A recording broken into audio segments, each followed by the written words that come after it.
Nancy Pitts. I'm the executive director and founder of the Franklin International Indie Film Festival, better known as FIIFF. Uh, it's my pleasure today to introduce the moderator for the music panel. And I would like to thank you for being here. And afterwards, you can put your questions and send them to director@fiiff.org. I'm going to turn it right over to Doris G. at Synapse Publishing. Thank you, Doris. Hi, everyone. Welcome to the Music Maestro panel. My name is Doris G., and I'm the CEO at Synapse Publishing and Entertainment. We are a music publishing company. We also do artist management, and we also help with events, and we're a record label. So we do a bunch of stuff in the music industry, and one of my favorite things to do is to talk on panels. I've talked all over the world, and bringing people together like this talented group is unbelievable wealth of knowledge for the filmmakers out there at the Franklin International Film Festival. And I'm pleased to introduce this esteemed panel. I'm going to start with our male of the day, because we usually let ladies go first, right? But we're all ladies, so we're going to let Shay go first. And Shay is a producer, an artist, a songwriter, a musician. He spends a lot of his time working with various television shows and other artists. He's been a touring artist. So from the artist perspective, Shay's our guy, and we're going to talk to him a little bit more about that in a minute. The next person I'd like to introduce is Beth Harrington. Beth's resume reads like an all-star, Emmy, Oscar, whatever, Grammy, and she is a Grammy winner. She has produced a number of different films and actually has a short film in the festival here. We're going to ask her to talk about that, the musicianer, a little bit. But she has gone from rock star in a rock band all the way to director. So she's seen both in front of the camera, behind the camera, and we're excited to talk to her about her experiences. Miss Angela Green is here with us, and Angela has so many CEO titles, I don't know which one to pick. When I look down her resume, and I know in the music business, we all tend to wear 3, 4, 5 hats. And she's the CEO of On Location of Memphis, of the Memphis Music Bank. She works with Ambassadors of Music. She's going to have to tell us about all she does, because I can't believe one person. But by the way, in her spare time and what she's here representing, she is an attorney, and she runs her own law practice and works with many musicians. So we appreciate her expertise in representing that legal end of things for us. And last but not least, Miss Wynn Adams. Wynn is a producer, a musician, runs a productions company, has run the songwriting contests, has been one of the most people that I run into everywhere I go. We always laugh about that, our Passover cross, and she is surely the girl that does it all. And so again, I appreciate all of you, and welcome to the panel on music. I would like to start back with Shay again, and actually ask him, since you produce the music that ends up getting into these wonderful films and everything, I want you to just tell me a little bit about what you're doing now, and I will go around to each of you and ask that same question, but what you're working on now that's really hot and coming, how the pandemic has affected things for you too. Sure. Right now, one of the ongoing things that I've been working on for probably, gosh, about 8 years is I provide a bit of the music for a daytime show, The Young and the Restless. That keeps me busy. A good bit of my time is spent on that music. But I also do music for other shows, such as we've just come out of doing a ton of Hallmark music for various Hallmark movies, and that kept me busy starting around July up until about a week ago. And in addition to that, I'm working with a band, Blessed Union of Souls, who they were a very popular group in the mid to late 90s.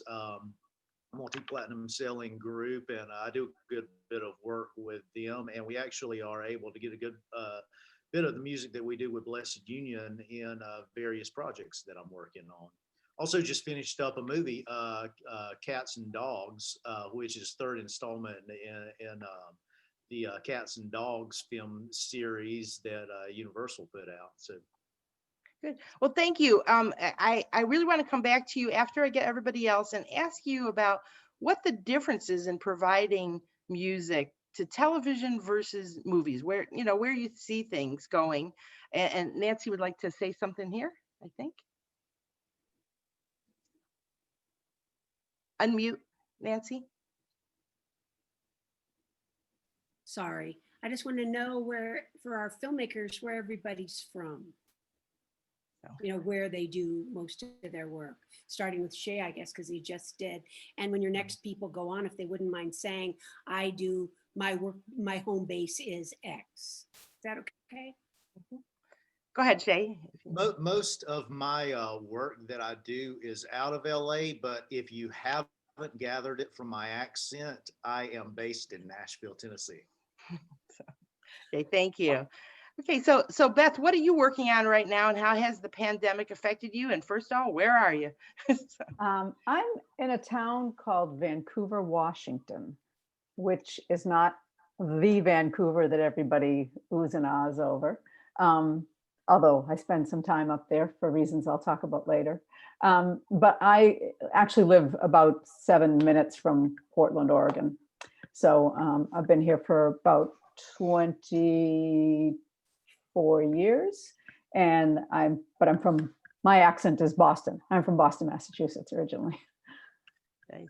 And what are you working on right now that's got your front and foremost attention? Well, a couple things, because I'm an independent filmmaker first and foremost. I have a music background, but I'm really a filmmaker at this point, and have been for almost 40 years. And most of that time has been as an indie. So I'm always spinning plates. I'm always trying to get something off the ground. I've been working on a film that I thought was dead in the water a few months back because of the nature of it. It's a film about a friend of mine who's an artist who has made art projects out of the words of senior citizens. And he's been doing this for many years, to the point where he himself now is a senior citizen. And of course, when COVID hit, we thought the project was over because, of course, you can't go into nursing homes and senior centers and do the things that he had been doing. But he had a breakthrough in the work he was doing, and I had a breakthrough in the way I'm approaching it, with Zoom filming and with virtual filming and with lots of archival stuff. So I'm actually doing that, which is really, I thought it was over, and it's actually having a new life. And the other thing I'm doing is trying to expand the script for the short that I have in this year's FIIFF. It's called The Musicianer, and I'm working with a screenwriter now, Julie Livingston, to make that into a feature-length film. So great. Wynn, how about you? What are you working on, and where are you from? I am living in Nashville, Tennessee, and actually originally from Vancouver, Canada, and via Nebraska, but working on several different projects right now that I'm really excited about. Of course, with COVID, everything has changed quite a bit. And so one of the things I've been doing a little PR for a movie that is coming out. And so that's been really fun, just coming up with creative ways to get people interested in the soundtrack and things like that. I'm also working with a country artist right now that we actually put on radio tour in Texas. And it was amazing because I couldn't believe that so many of them were still meeting with people. So we did several little sidewalk meet and greets and social distancing. So that was really fun. And also just cut a music video here in Nashville for one of the artists that's going to be coming out soon. And then I have a young man that I'm working with, and he's 17. And so just really been inspiring him to create and write and, share his talent. So it's been a lot of fun. So a little bit in every area. Good, thank you. Angela. Oh, and again, yes, unmute yourself. Nancy. Sorry, I just wanted to mention that there are 2 music videos in our festival from Wynn's artists. Thank you very much for that. So Angela, you are definitely Memphis. Yes. I want to thank you all for inviting me to be a part of this panel. And yes, I hail from Memphis, Tennessee, by way of Indiana. But I've been here long enough where Tennessee is now home. at this point. I'm an attorney by trade, but in my spare time, I do run On Location Memphis. It's a nonprofit arts organization here that had a 17 run hosting one of the international film and music festivals here. However, since I've taken over the organization, we've kind of transitioned our focus to really tap into an area that we think was lacking here in Memphis, but I think in the independent film community as a whole, which is scoring and music licensing within the independent community. And so just from working with on both sides, because as an attorney on the entertainment side, music was my background. And then I started working with a nonprofit where film was that background. I kind of pulled them both together. So the main project that we're working on is the Memphis Music Bank. We launched that website, which is a music licensing website, September of last year. So we're really going into our second year. And we basically teach music, we teach artists here how to prepare their music for licensing and then also turn around and look for those licensing opportunities. So our whole focus is about teaching business in the arts community through real life application, that is doing business. So the project that we're touting is our first success story. We hold these mixer competitions. Last year, we held 3 of them in the live setting. And a filmmaker there was looking for someone to score his film, and he was watching the participants and he liked the work of one of the participants. And then we was able to negotiate that contract for him to score that film. That movie came out this year. It's coming to Africa. You can get it VOD. At this point, it went live on Black Friday, and it's been working the film circuit. It was filmed here in Memphis as well as over in Guyana, Africa. And so we want to start generating more opportunities like that for the musicians here, but also for the filmmakers, because I know independent filmmakers, a lot of times they have to use music that is stock music or music that is used quite often, and they think that they can't afford quality original content for their music. And I'm telling them that these independent musicians here are able to give them that quality content at a reasonable price, and we make sure that it's legally sound. So that's what we're doing here. So Angela, it's a perfect lead in to my next question. So I'm going to come back and ask everybody now a question that's very specific to some of the expertise that they have, because we want to give as much knowledge to the indie filmmakers through this panel as we can. You know, your expertise and tips, what can help a filmmaker get music, understand where music comes from, what they have to do. And as an attorney, you know some of the struggles that people go through with clearance of rights and copywriting. What would be your best tips, practice tips that you would advise, besides the fact that, hey, there's a lot of music out there and independent musicians can provide that for you. And I'm sure all of us on this panel also know about how to do that, but what from the legal perspective do filmmakers need to know? So one of the things when you're putting music into film, there are basically 3 licenses that you have to get, which is your master use, your synchronization license, and your performance license. And many times that's where it gets confusing, because you're working with, say, a major song, such as a Michael Jackson song or something like that. You may have to go to 2 different people to get the licenses that you need. On top of the fact, because it is a hit song, it may be out of your price range. So that's why it's kind of difficult for independent artists to maybe use the music that they may see in their head or visualize when they're putting their film together. They really can't afford to put the music in. With us at the Memphis Music Bank, we basically are working with independent artists and really across the board. Most independent artists, they're a one-stop shop, which means they're the record label, they're the performer, which means they own the masters, they own the publishing, so you can get all of those rights from one person. So that's one of the first things that you want to look at.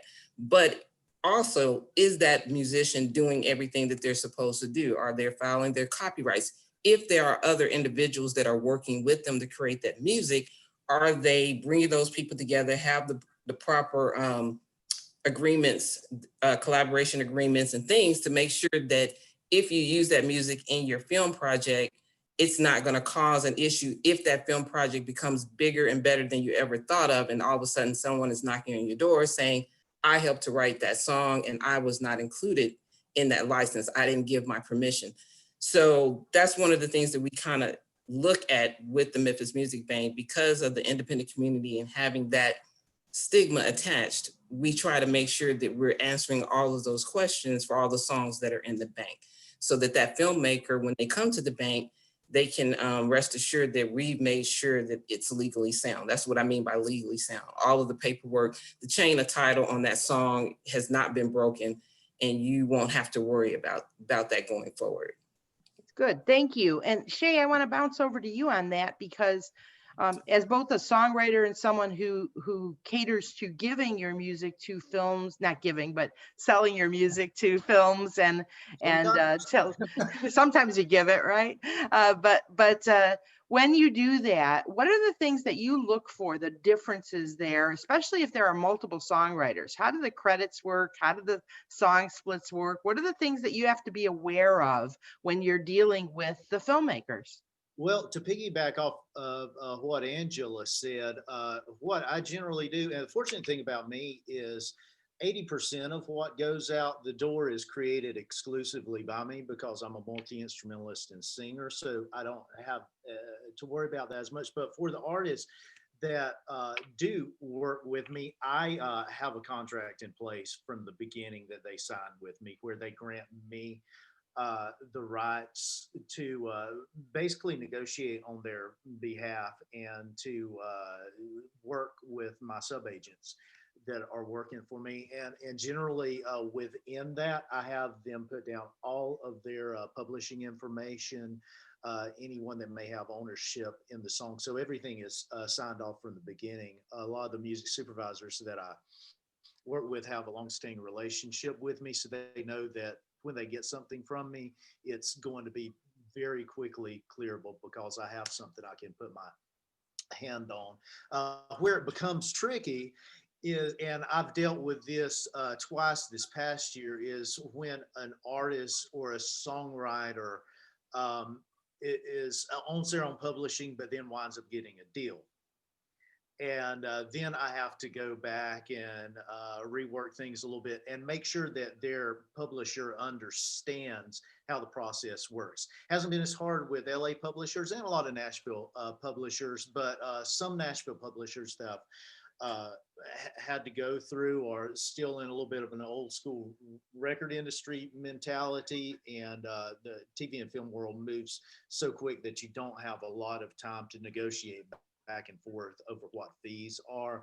But in essence, in answering your question, I'll try to take care of everything from right off the top. Yeah, I know because I work back and forth between Nashville, Chicago, New York, LA. The speed that you talk about and when things are demanded is very different based on regionally where people are coming from and the type of project that they're working upon. And with all the changes coming down the road with the MLC and all of the song credits and everything that producers have to worry about these days, I think we as music people try to make it easier for the filmmaker out there, and it's getting more complex, and we have to have this great relationship between the legal end, the publishers, the songwriters, artists, and the filmmakers. And I'm really pleased that we have such a great representation here that covers all those aspects, because it's a very confusing area for those of us in the music business. And it's even more confusing for people in the filmmakers. And for that, I want to turn to Beth, because I know you and I talked on the phone and you had some great anecdotal stories about your experiences as a filmmaker and being very aware of music and aware of films about music, what you experienced in dealing with a very large, and I guess we can name them because it was Sony, right? And you dealt with Sony, what that was like compared to other experiences when you're trying to get clearance, because sometimes filmmakers don't realize how long and tedious a process that is. So can you share with us a little of your experience in wanting to get with your Winding Stream project, how that worked?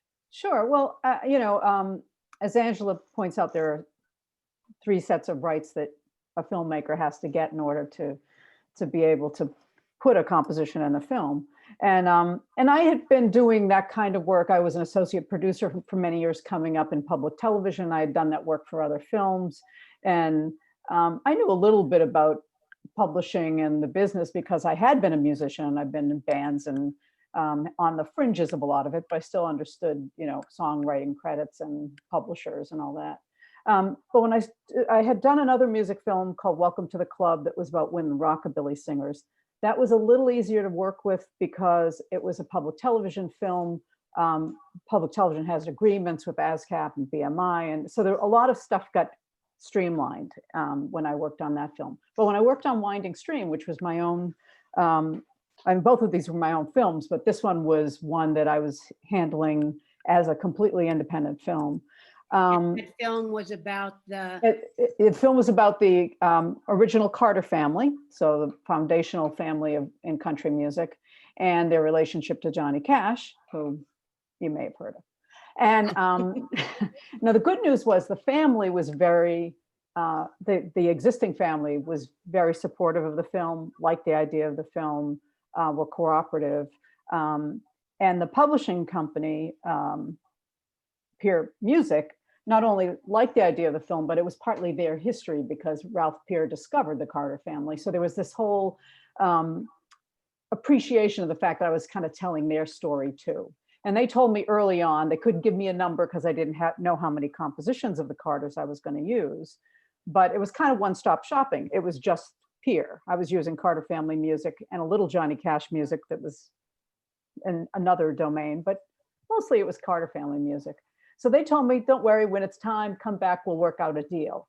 And the film took 10 years to make, so that was way off in the future. But at the end, what had happened, so that was the publishing side of things, but at the end, the masters belonged to a different company than I started to talk to at the beginning. The big record company Fishes ate the smaller fishes, and by the end of it, it had belonged to Sony. I'd never met anyone at Sony. I hadn't talked to anybody at Sony. I had been talking to people at RCA, but they were long gone. So, coming to them and saying, I have 40 songs, and I think like 25 of them are your masters. And they were like, oh, well, that costs this much money. And I'm like, no, it can't possibly cost. And I'm not naive about costs. I understand that, things cost money. And I really try to talk to my fellow filmmakers and tell them how to be realistic about some of this stuff. But they weren't in the same frame of mind, say, that Peer Publishing was in, where they were saying, we'll cut you a deal for all of the songs. So I ended up having to, I hired the rights workshop in San Francisco and LA, and they cleared things with Sony. But at the same time, those folks said to me, look, if you've got anything in here that you can do original music that sounds like Carter music, you ought to think about it. You ought to get rid of some of these compositions that'll save you thousands and thousands of dollars. So, that put me in a good position. I was able to, pay Sony what they wanted. And I was also able to hire musicians I knew who were very, very competent at making Carter sounding music. It was original compositions. They weren't doing Carter songs, but they were in the vein of the Carters. And that was kind of a win-win. There were people who would help me work on the film, a band called the Foghorn String Band. And they know the Carter stuff inside and out, so they knew what I was looking for. So I was able to pay them, which I'm all for. I love paying musicians directly. And I still was able to use the song. Didn't you have the chocolate drops? Carolina Chocolate Drops were involved. Yep, and they were very easy to work with. The good thing for performances, all of the artists did a most favored nation thing, so that worked out great for me. The performance part of it was not a problem. Thank you so much for sharing that story. Really appreciate that. And I want to ask Wynn something. It's shifted a little bit because you've obviously experiencing things as both a publisher and manager and label type of person that's out there. So you have young artists sometimes that come in, they don't even know when to cut their first record or how to know anything. How do you help educate them and the filmmaker as to the value of music in a film, or how to get in there and explain to them how to do all this? If you have a beginner filmmaker and a beginner artist, how do you bring those together? Well, I think first of all, as I tell them, first of all, to slow down, because a lot of these young artists are so excited about getting all their music out there, and they write so many songs, a lot of them. But the first thing is to find out really who they are, what the song is going to be about, and to try to get the best life for the song done. And so what I usually do is do a lot of pre-production on the front end and trying to get everything like we want it before we go into the studio. We get with Shay so we know what we're doing. And anyway, so first of all, I just tell them to really slow down, find your vision of the song, know who you are as an artist, because a lot of artists, they're so anxious to get something out there right now on their social media. They don't finish their songs, and then that's out there forever. Now you put it out there and that's your representation. So I think it's about knowing who you are, what you want to write about, what your limits are, and how you want to be known to the world, because now with this age we can get everything out there so quickly. So that's the first thing I really share with them as well. Great, thank you. Angela, do you find your young artists that you work with don't want to either pay the bill to get something copywritten or wait too long and then find out, hey, they missed the boat because they didn't have things all registered and properly set up? Well, I'm happy to say, Memphis is a music education town. So most of our artists, they are aware of copywriting and the importance of copywriting. Now, a lot of times they may not do it, and many times because it's like they don't want to spend the money unless there's a reason to. And so we kind of like basically created with the music bank a reason to get it done, because you can't get your music in the bank without having done that. And that's a part of the submission process. But I think artists overall are a lot more business savvy, and they know what needs to be done, even if they're not doing it. They just need to understand that, it's better to be ready than to get ready. So you don't you don't want to come up with a situation and now you're backpedaling, trying to make it right so that you can move forward. And, if someone takes your music, you can't go into court for copyright infringement unless you filed it, even though you legally already own it copyright wise. Without filing it, you can't enforce those rights. And so that's what we try to, just press upon them. Just, this is your business and this is the cost of doing business. And just go ahead and handle that on the front end and get it out the way. And it makes it a lot easier, especially when you're dealing with the film and television space. And when someone comes to you and say, I like that song, I want to put it in my film project, they're not going to wait 3 months while you get all your paperwork together, or you try to hunt down that person who helped you create that song so that they can sign the collaboration agreement. They're going to say, hey, I'll just move on to another song, because it is, they can put another song in the film, and make it work. Right. So that's what we try to just encourage them, just to be ready. I totally agree. Nan?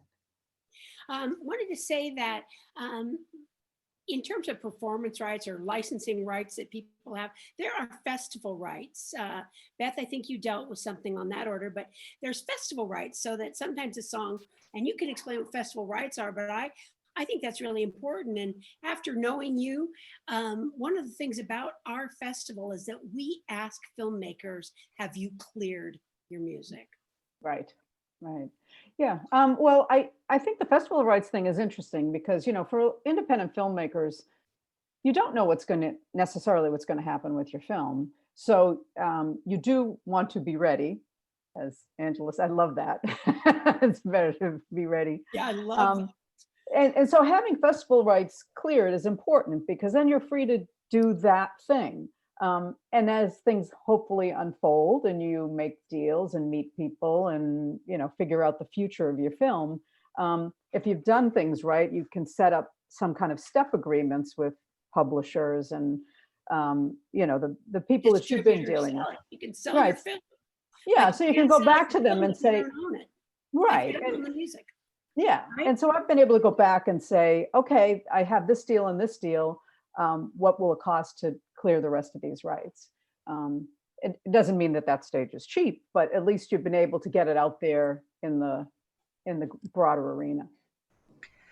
Yeah, when we were, if I can just piggyback on that a little bit, when we were preparing the website for the Memphis Music Bank, that was one of the things that independent filmmakers were concerned with, was the cost. They didn't want it to blow up. outside of their realm, especially if they've used the music. And so that's the reason why we've tiered it as far as the pricing goes on the site, based on the budget, based on the rights needed. And so you can kind of build that license however you need it. And say if you're on the first realm and you just need the festival license, you can do that.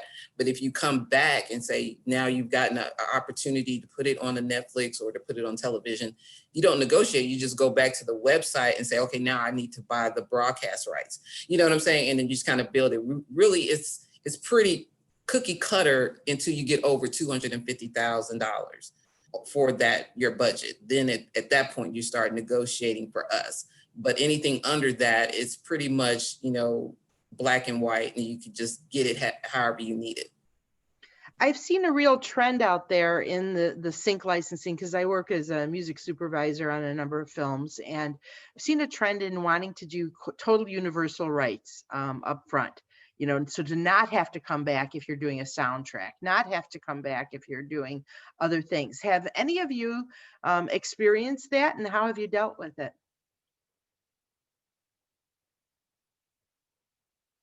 No volunteers on that one?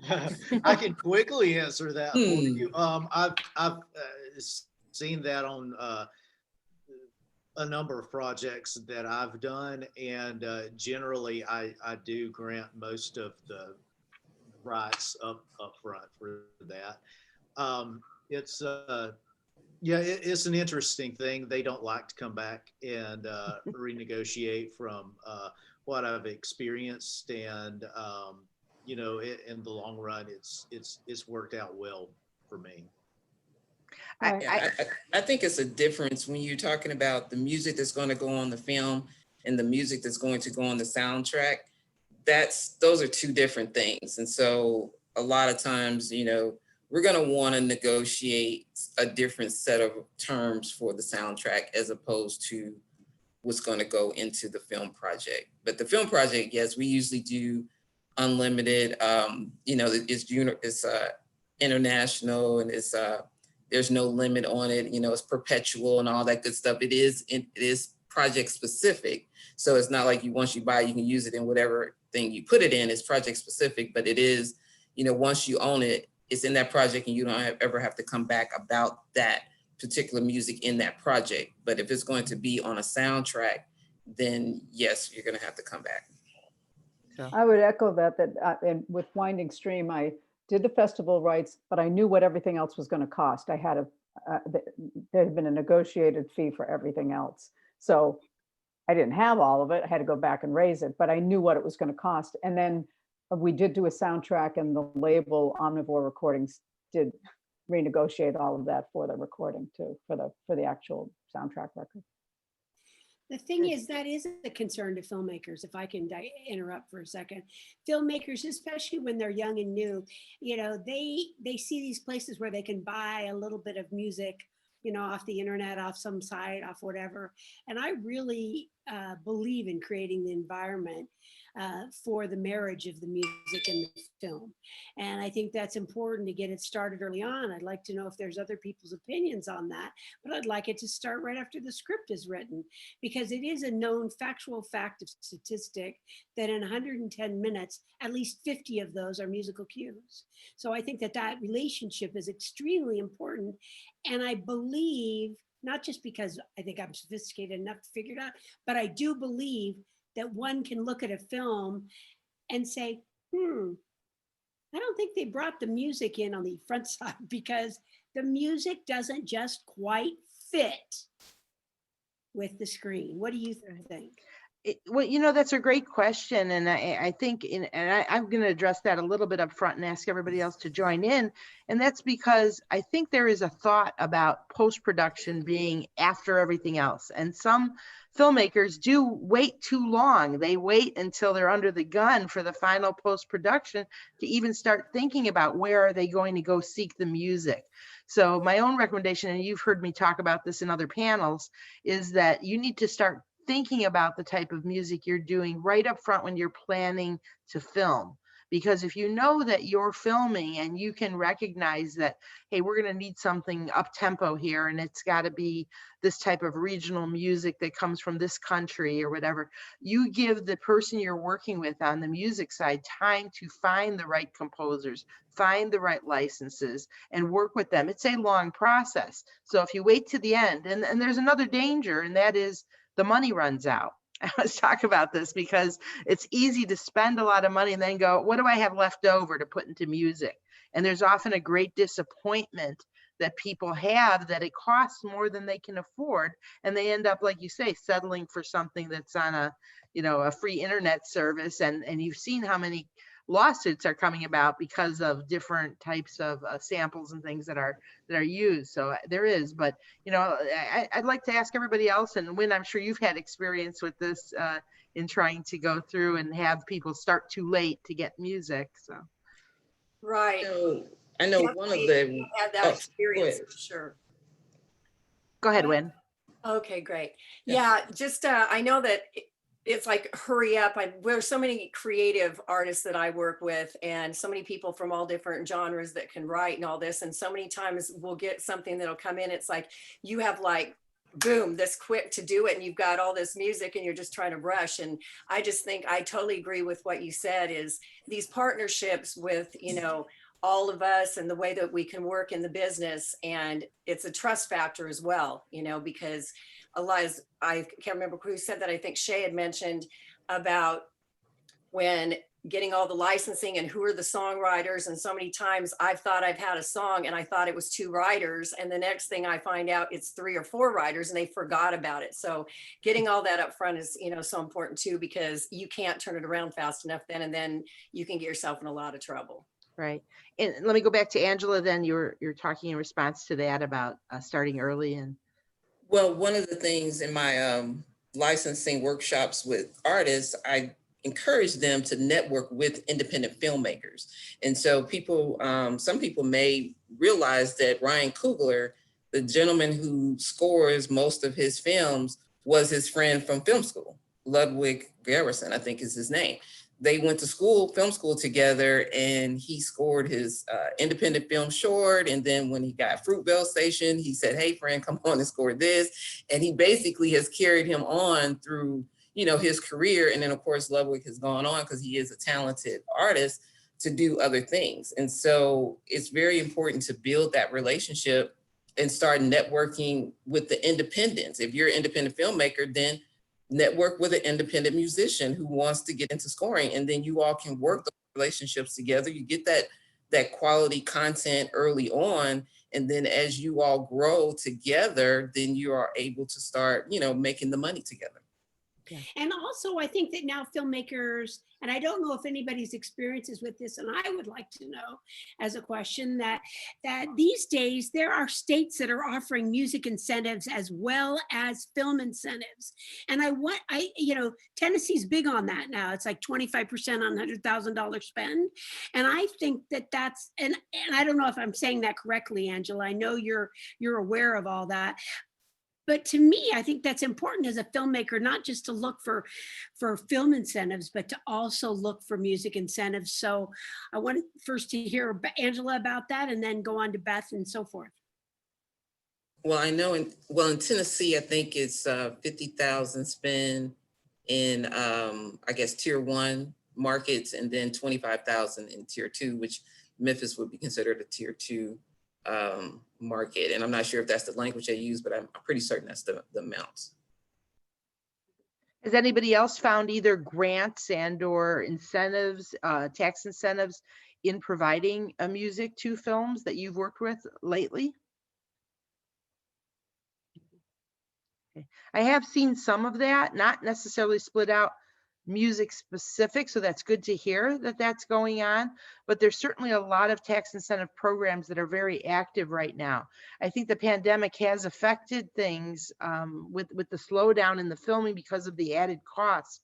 I'm working with a film right now in which they said that they are anticipating 20 to 25% greater budget to deal with the requirements for the COVID testing and isolation and things like that. So obviously that is affecting what's going on in the film world right now. And I don't know if some of these different tax incentives will be affected at all by what is happening out there, or how soon this will be resolved. We all want to get back to in-person things, but it looks like it's going to be a while until that happens without the precautions in place anyway. So Beth, have you seen any late news on that from your? You know, I haven't, and honestly, I'm a very funny. I'm in a very the cool thing about being in Washington State and being so close to Portland is I get to do that. But I'm almost like neither fish nor fowl because I'm right here. So most of my crew is often from Portland, and the incentives are from Seattle, from Washington State. And I'm not really filming in Washington State. I'm actually filming more in Portland, generally speaking. So I have a hard time availing myself of some of the things that are available to indie filmmakers who are in the Northwest. But you know, I can't really speak to it. I'm sorry. That's I okay. can speak to the fact that it's really great to, going back to what we were talking about earlier about being, you know, getting in with music and at the beginning. Like I can't even fathom not doing that. Like that's so much a part of music's a part of me, and so I'm always thinking about the music. I even built something around a musician just recently, and that's what's in FIIFF. And it's so I'm always amazed when people wait to the last minute to talk about music. I'm like, oh my God, that's such a huge thing to be on top of. It's nice to hear the awareness out there because there is still a lot of that where post-production becomes an afterthought, and Right. we like to sort of hear some of that. I want to come back to Shay because I had asked the question before for you to think about with what do you see in providing music for filmmakers versus television broadcast? What are the tips that you have to help other artists who may be struggling and trying to present things to those forums? What would you tell them to try to get in touch with these folks? That's a very loaded question. As far as the difference between TV and film, with me, it's interesting because what I do is almost reverse from what you would expect. I've had more songs in movies, and I've had more score and underscore on television, although I do quite a bit of both songs and scoring and underscore for TV. But what I found, my situation is very unique because I've been in the same relationship with a lot of these supervisors for, almost 10 to 15 years now. I've noticed the ones that I deal with listen for certain types of voices and certain type of tracks that sit well with the music. So oftentimes I'll have musicians that come to me, bands that think, oh, I've got a great song, should be on a TV show, should be in a movie. This sounds like TV and film movie to me. Can you rewrite this with us and make it work? But for my world, it sort of doesn't work that way because people come to me, they'll give me the scene sometimes to watch and to write to, or they'll give me a scenario specifically. This is what we want for this scene. This is lyrically what we want going on in this scene. And then beyond the lyric, we need this type of voice. And so I'm thinking, as I'm watching the scene and hearing them describe to me, well, am I going to find that's going to specifically fit in here that I can start from zero and write that piece of music for this scene? So it's a very different thing. It's hard for me to take someone else's work and make it work because I usually just start from ground zero with whatever artist that I'm working with. Yeah, I think I found the same thing. And so the lesson for the filmmakers here, this is the part I want to have brought out, is that you have to be really clear about what you're looking for.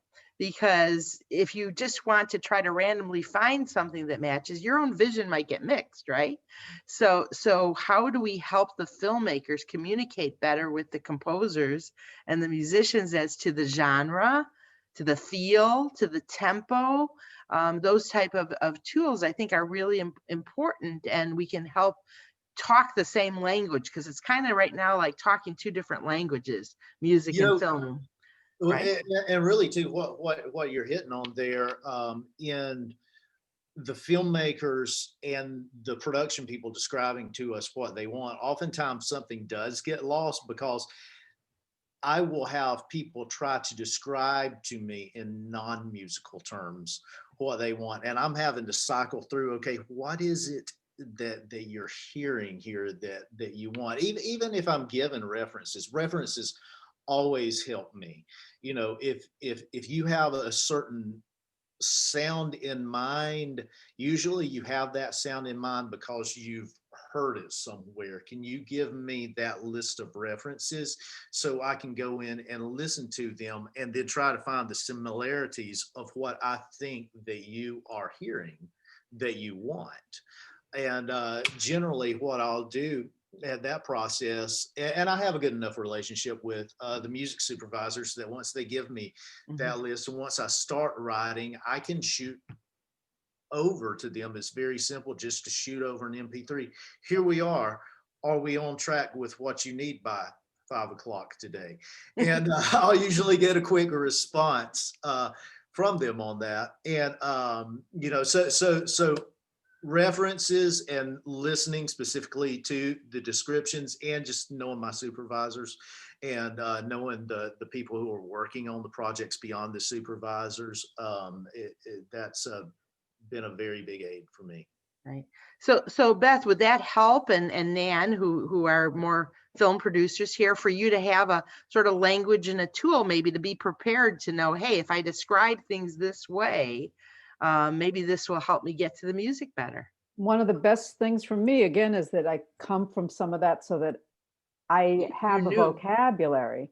I also, it's funny, as you're saying that, I'm also, you know, graphics. My family's very art oriented, and I have a vocabulary for graphic arts and what I'm looking for in the way things look.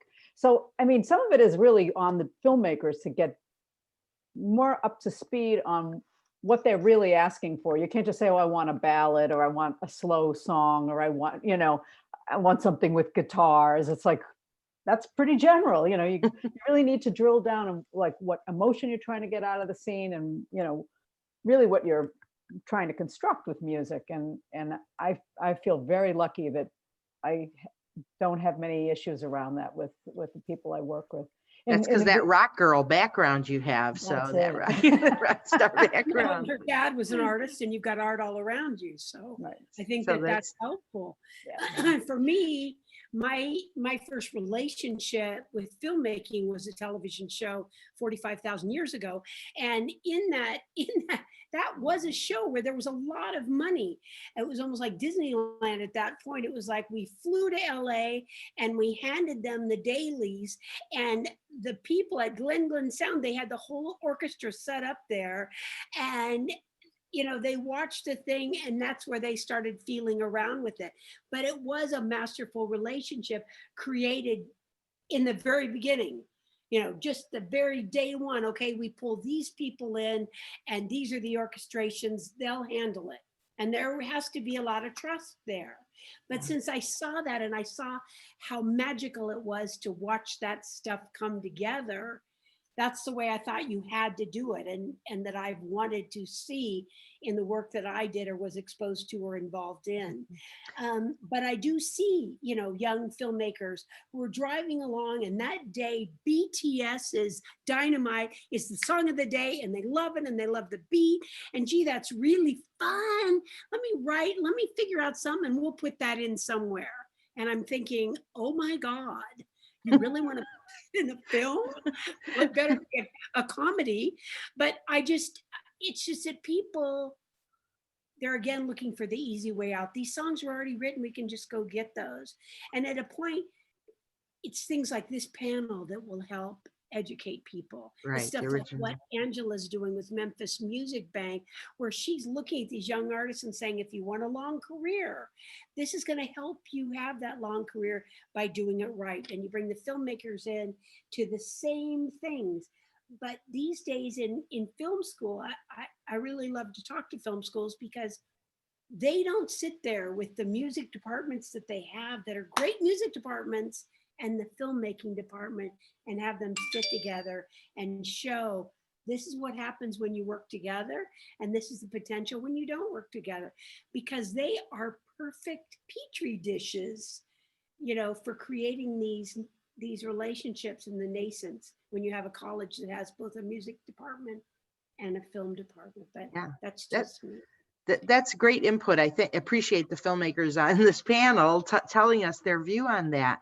We're getting somewhat close to the end, but I want to come back to Win because you have a special gift, and that is you work a lot with promotions and advertising and different types of media. And I want you to talk, especially with your radio background, about how radio plays into certain things and what are your best tips and tools for really getting out there and marketing things with music in mind about films.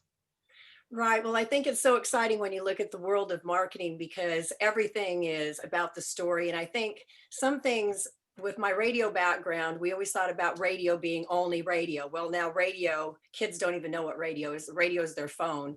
But what I look at in the area of radio is that radio they're on the website. They've got a web page, they've got a home page. And I just think that they're looking for content and things that are going to reach out to their listeners. And I always think that you can do some really creative things by partnering with whether it's a radio station, whether it may be the DJ there, the program director, really working. If you've got your soundtrack, you can call up and try to get some interviews. I like going back local.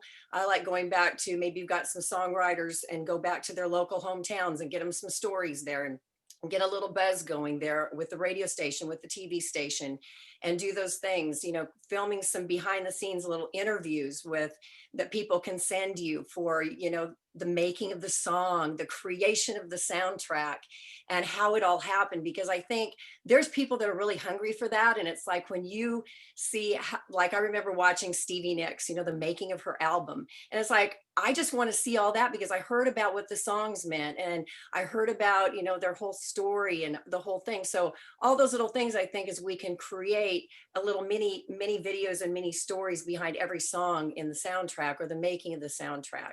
So I think some of those things are great. And of course, now with social media too, you can do the Instagram takeovers. And a lot of times we just worked on a project where, a site that it was talking about Americana music just let one of the movie producers take over for the whole day.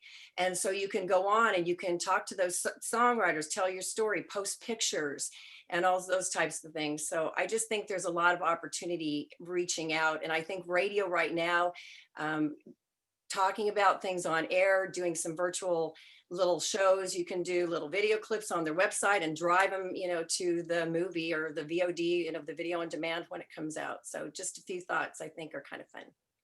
I love that. I have some marketing in my dark, deep past background as well. And what I've really enjoyed is seeing the evolution a lot on social media and how social media can bring together some of the musicians and writers and their audiences, whether it's Instagram or whether it's Snapchat or TikTok now or anything that's out there. We're seeing people really promote video and film and the integration with the songwriters out there. So we don't want to lose this important marketing tool. And I think that's one way to build a relationship and bond between the songwriters and producers and musicians and that we didn't have before. I mean, social media is really pretty new. Radio is an older format, but it's coming back. And what's really interesting about the radio, I've taken a few artists on radio interviews, and they're used to doing media tours and radio interviews. And they were shocked the first time that they realized a camera was on them. And this is going live on visual. They were very unprepared because they were used to, they just hear my voice, they just hear my song. And now there's a whole visual video and it's posted up somewhere on somebody's social media on top of it. So the artists have had to learn to be in front of the camera. And so what better way to identify with the filmmakers Right. in that area. So anybody else want to add in different marketing ways that you used music to help further your film? Anybody have any examples? Well, I think that when you talk about advertisements, the advertisements that sit in our brain that we remember, the commercial advertisements, are because there's a hook, there's a song that goes with them that causes it to stay in our mind. I remember being, there was some kind of a cereal ad where they used the symphonic, the kind of the Bumblebee symphony. And it was funny because then I remember and I associate it with that rather than a full orchestra doing a classic piece by Mozart or whoever it happened to be.